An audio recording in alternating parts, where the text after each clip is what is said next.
welcome to my channel. So, since I got the access to Manus AI, I'm going to show what it can do in real time. And one example would be a very simple one.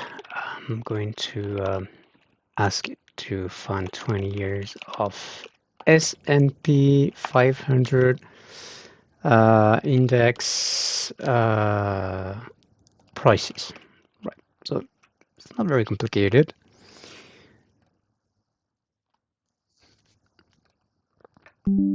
Okay, so it's not working because of the server load. That's interesting. All right, try again in a few minutes. That's quite unexpected, actually. So how do we try again? I can just copy this and try a new session and just run it. No, it doesn't work. So it's not working, fortunately. But I already ran actually the same request, so I'm going to show you the result that I got. So it took around maybe 15 minutes to get all of this. It completed successfully, so I had pretty much all I wanted and even more. What is interesting is to see that my request was processed into several tasks. So the agent was able to break down the request into these 9 steps and execute them one by one. One of the major steps was basically to find the data. So it basically used the Yahoo Finance API, which is, well, actually, if I remember well, it tried that, but actually it failed.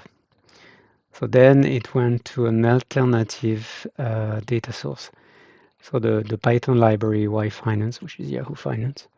So not the API, but the library, basically the Python library that this one was working, and could get the data and save the data into a CSV file.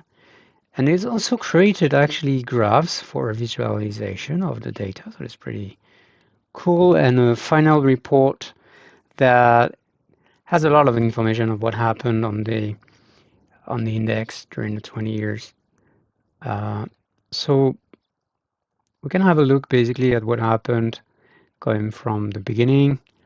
So here basically executed some commands like creating the folders and creating some so the reports in the empty format. Here, so trying to fetch from the API, so it wrote some Python code, and actually we can have a look at the Python code like this. There's this window. So this is the Manus computer. So this is the computer or the local directory that exists. So in the virtual environment on which Manus is working. So again, it's an agent. It's performing operations on a computer, and that computer is here basically with this kind of folder on the computer. And so we can see what it tried to do here. So when we look at the code, there's an API that is somewhere. So I just missed it actually. But this is the API response. So this is the call to the API basically, and it's calling this the same Yahoo Finance basically, but in the API format. And looks like it worked fine. All right, so not this one, actually not the API, but the next one. So we tried again for the Yahoo Finance API. So we can, I guess we can also see this. Is it the same? So the next one is, wait, I've encountered. Okay, that's interesting. There was an error. It explained that it tried this using the API and it failed. Rate limiting issues with the API. So I'm going to try Python library. Okay. Then it creates this file. So this file again is a Python script, but instead of using the API, it basically uses the Python module, which should be at the beginning. So here, this one, and then okay, this function basically downloads the historical data for the SP500. All right, so it does all of that, and in the end, I think it saves into the CSV file. So we'll be now actually to look at like download this file. So this is the content. So it's pretty much cool that we can have a preview of that CSV file here, just on the web window. That's pretty cool. The code, so it apparently is the original text, but the preview is really very cool, and I can download that and have a look on my own computer.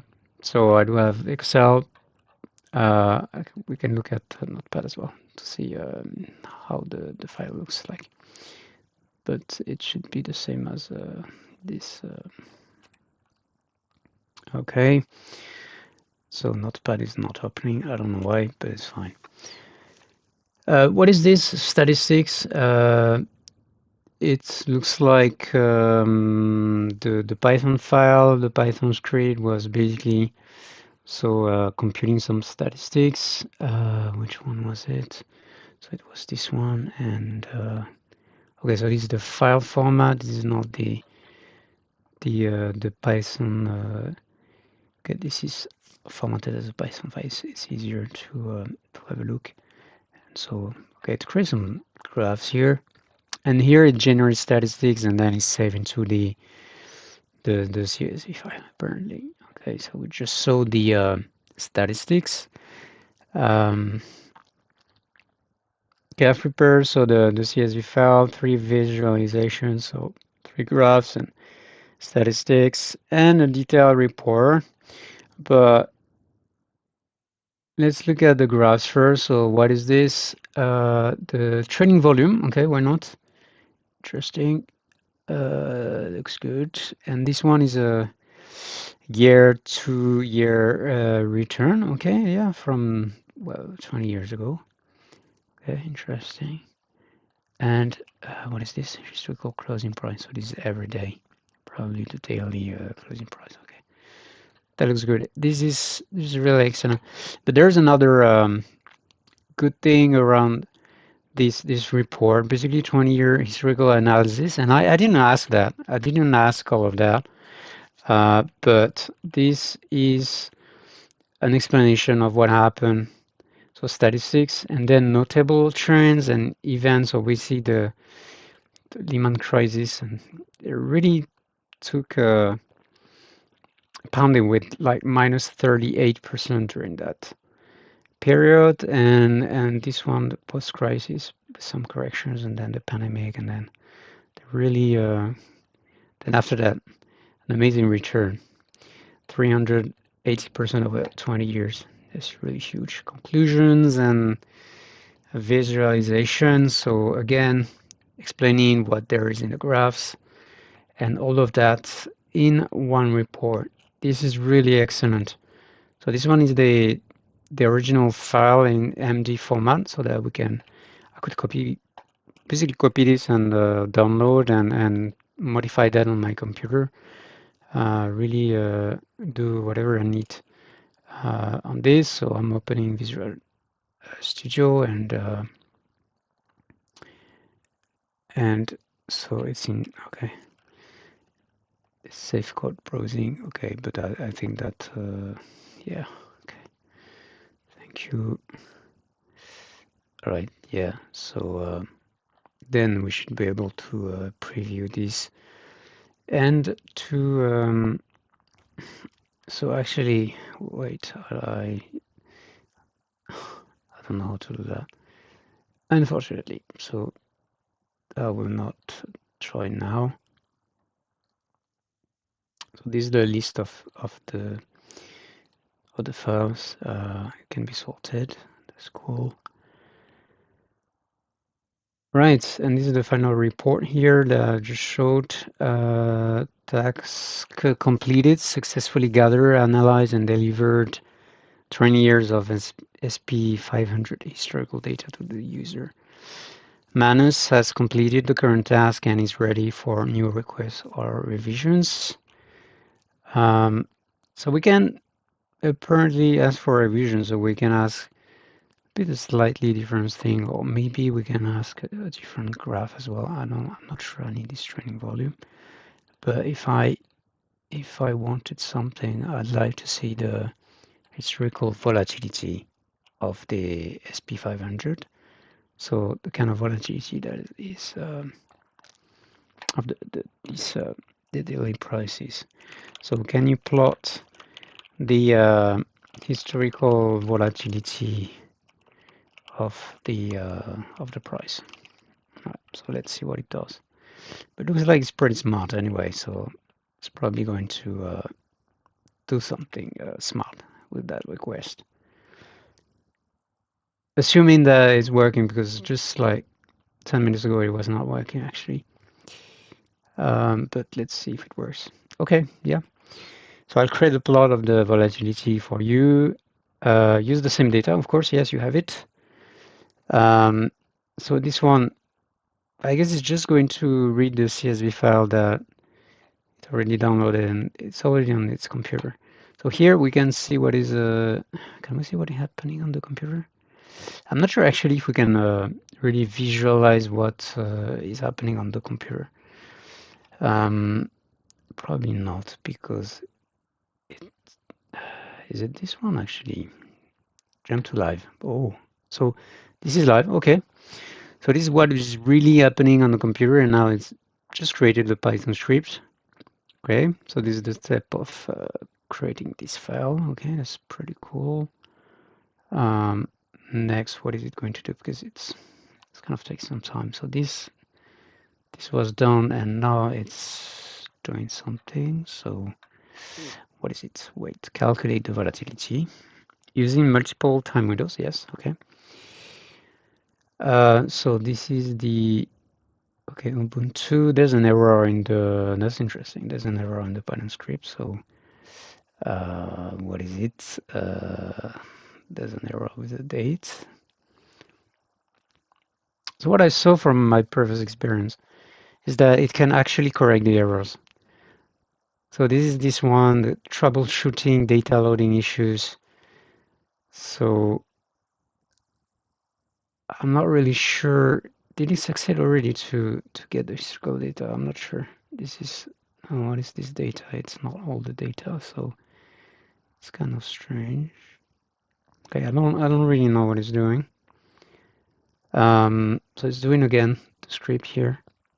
So it's loading the data, and I hope that this is the data that it downloaded previous time.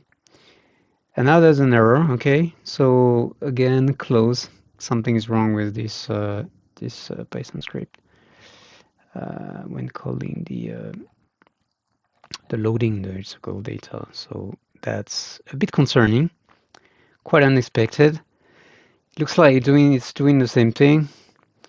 So right, so there's a bit of change compared to last time because it looks like there's a bit more data, but I'm a bit afraid that it's going into a loop, and yeah, I'm a bit concerned about this. All right. So what is it doing actually? Column name issues in the data. Why does it have column name issues? That's really a mystery. So I'm not sure this is working actually.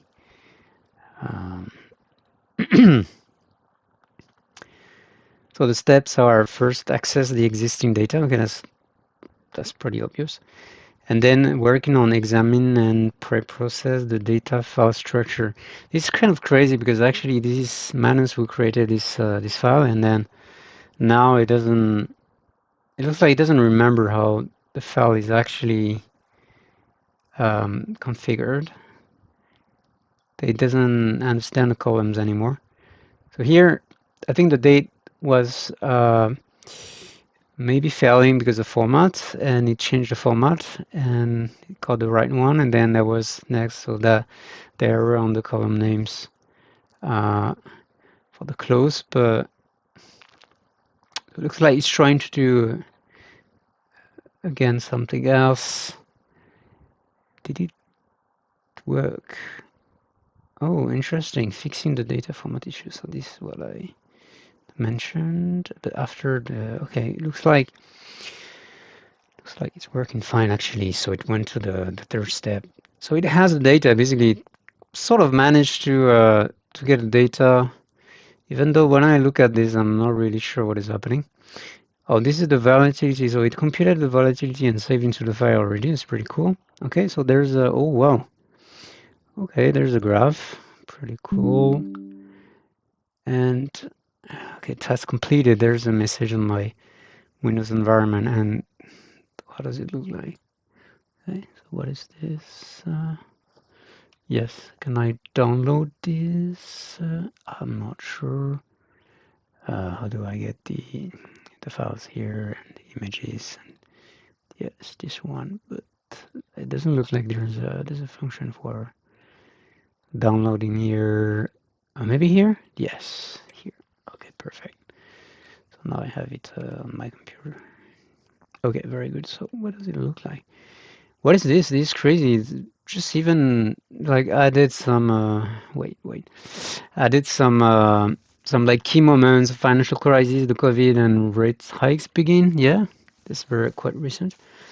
And which apparently they correspond to some, particular behavior on the volatility. And it computed with 3 months, 6 months, and 12 months rolling volatility, which is really cool. And well, it's generally the same pattern, so we don't really see like crazy differences between the three periods.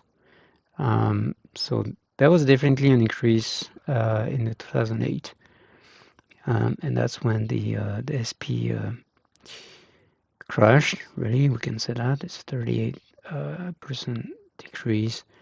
So the next one is the COVID, when we see this peak of volatility around 2020 that corresponds to another crash. And there another crash, which is the rate hike. Yes, because the rates increased very quickly and the market was not really prepared, and there was all this inflation issue the market was concerned about. But we don't really see a huge increase of the volatility.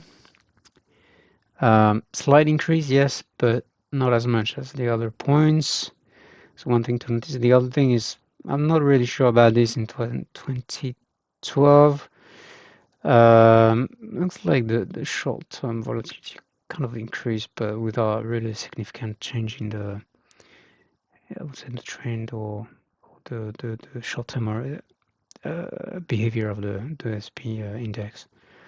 All right, it's very encouraging. So I'm very happy to see that Manus could correct its own errors, so the errors that it created in its own Python script. That's pretty cool. Um, I managed to start from one request and then ask another request that was related, and it means that it could actually reuse the data that I already got from the first request. So that worked kind of well, even though there was some issues in the middle, like the format of the data. So strangely, it created the file, but it kind of forgot about the data format and tried to figure out again, making errors, correcting those errors, and running again, and that's a lots of time basically. That's time that I was spending looking at this and wondering if it's going to work or not. So there was a bit of suspense, like a bit of thrill in not knowing what's going to happen because this is a very new tool.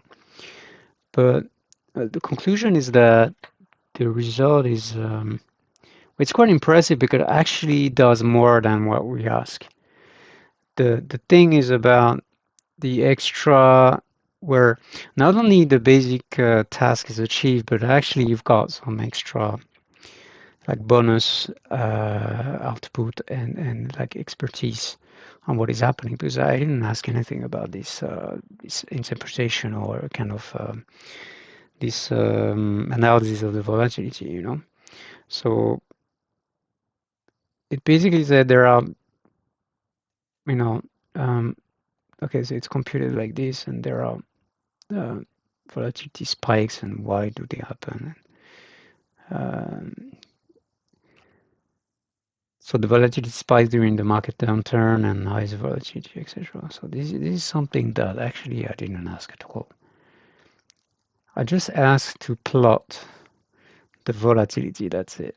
Nothing more than that. So I don't know if it's actually a good thing that it really goes much further than I asked because of the time spent waiting for the answer. I didn't want that. I mean, I could have expected just with this request that I get the graph after say 10 seconds, right? Because that was that script over there. So this one that does the whole thing of collecting the data and plotting the index.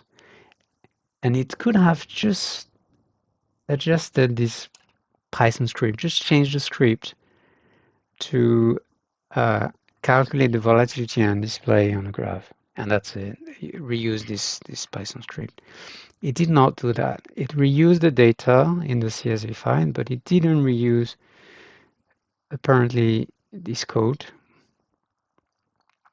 Um, where if it was reusing this code, for instance, it could have known that what is the format of the data.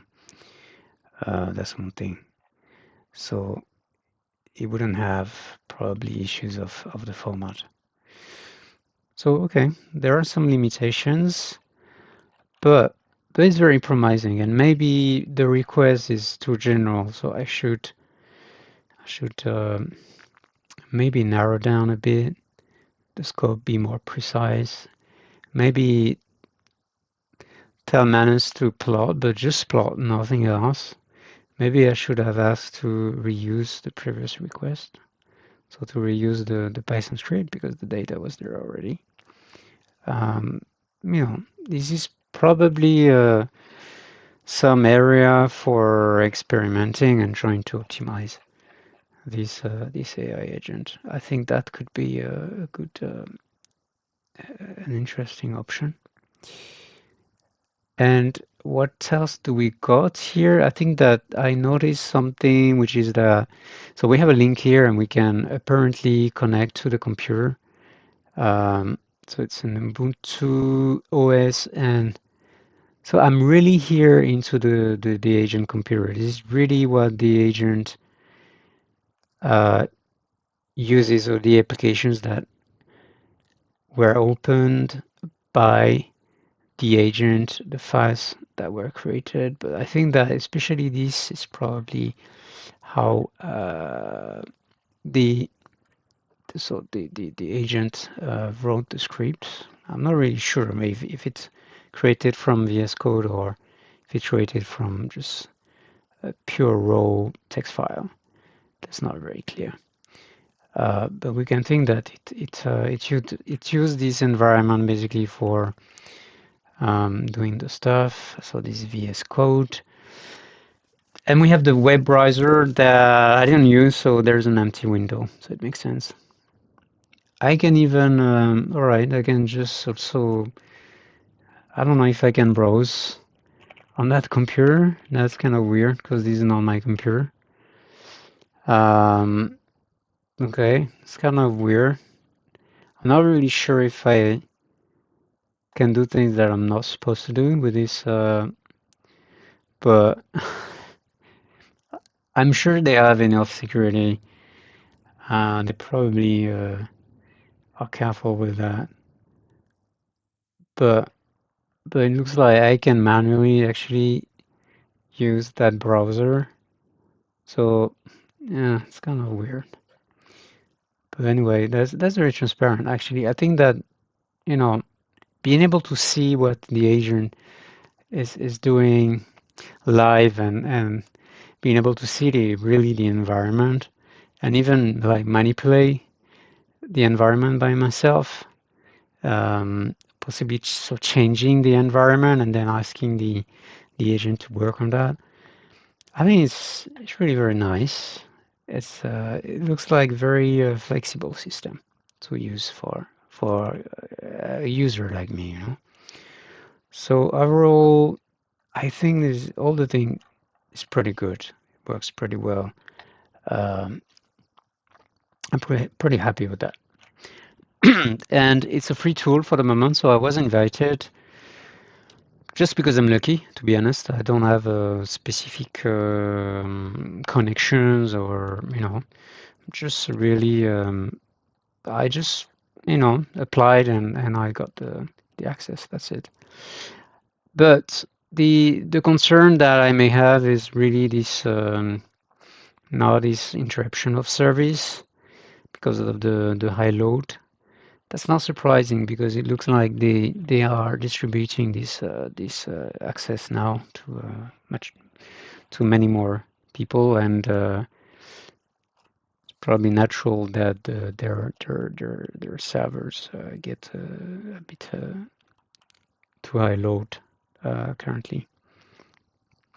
But I was lucky probably because then I could still run a request in live. So I'm happy also that I could show that on this video. Right. Okay, I think that's it. So thank you for watching, and I hope I can upload more videos on this YouTube channel. Thank you.